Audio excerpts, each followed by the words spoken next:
मोदी जी बोल रहे हैं कि घुसपैठी है और मोदी जी बोलते हैं कि मुस्लिम महिलाएं ज्यादा बच्चे पैदा कर रही हैं। मोदी जी आप भूल गए कि आपके पप्पा ने 6 बच्चों को पैदा किया था। अमित शाह की 6 बहनें हैं और आरएसएस वाले जो जिंदगी में शादी नहीं करते या करते नहीं मालूम, उनकी जिंदगी जरा गड़बड़ रहती है। गोलवालकर के 11 भाई बहन थे और आज मोदी जी बोलते हैं कि बच्चे ज्यादा पैदा कर रहे हैं। आज मोदी जी कह रहे हैं कि मैं अपनी मां के पेट से पैदा नहीं हुआ, बायोलॉजिकल पैदा हुआ। हम पूछना चाहते हैं उत्तर प्रदेश के मुख्यमंत्री से, बाबा से, कि बाबा आप मोदी की बात से मुत्तफिक हैं कि ये बायोलॉजिकल नहीं पैदा हुए?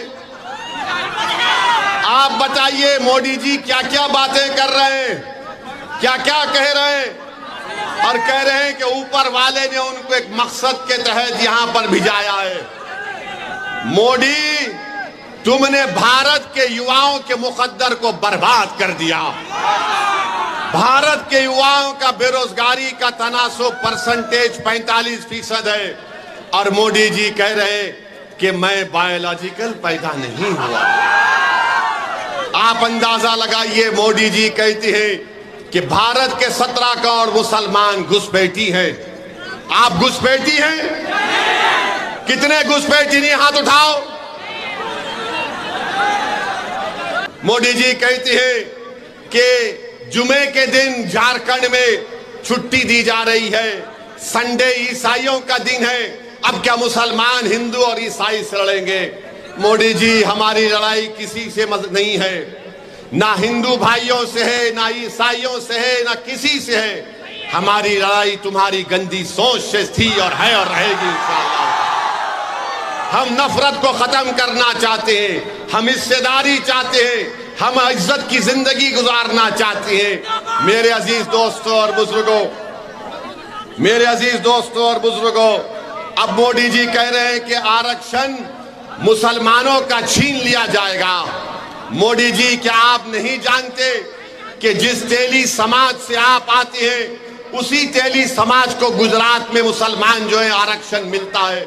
मेरे भाई, आप ये भी जानते हैं कि मोदी जी मंगल पांडे की बात तो करते हैं कि पूर्वांचल का बेटा था, मगर मोदी जी, पूर्वांचल का बेटा मुख्तार अंसारी भी है।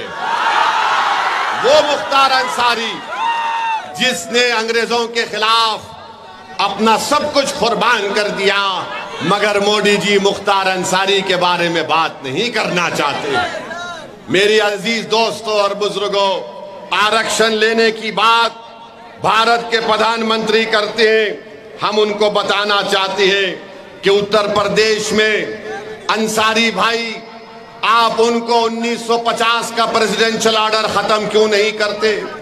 अंसारियों को रिजर्व आरक्षण मिलता है, काश्तकार को मिलता है, कसाब को मिलता है, कुरैशी को मिलता है, चाक को मिलता है, तेली मकीक को मिलता है, दर्जी को, इदरीसी को, मोची को, मोइन को, अंसार को, मंसूरी को, मुस्लिम कायस को, सबको मिलता है। मगर मोदी जी लड़ाने का काम कर रहे हैं। मोदी जी लड़ाने का काम कर रहे हैं। मोदी जी, अब बस करो।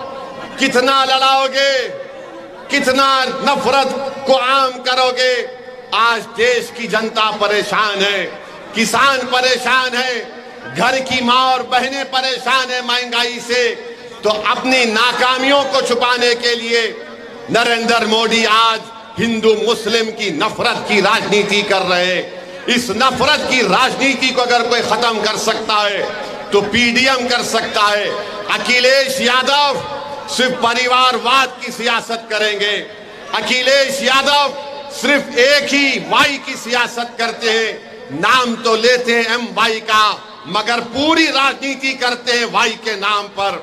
मेरी आपसे गुजारिश है कि मुल्क के हालात बड़े गहरे हैं, खतरनाक भी हैं, और आप मोदी की फॉरेन पॉलिसी देखिए कि नेपाल एक मुल्क है, नेपाल जिसने अपनी करेंसी की नोट छापी, उस करेंसी की नोट में उसने भारत के इलाकों को यह शामिल कर लिया है कह करके नेपाल का हिस्सा है।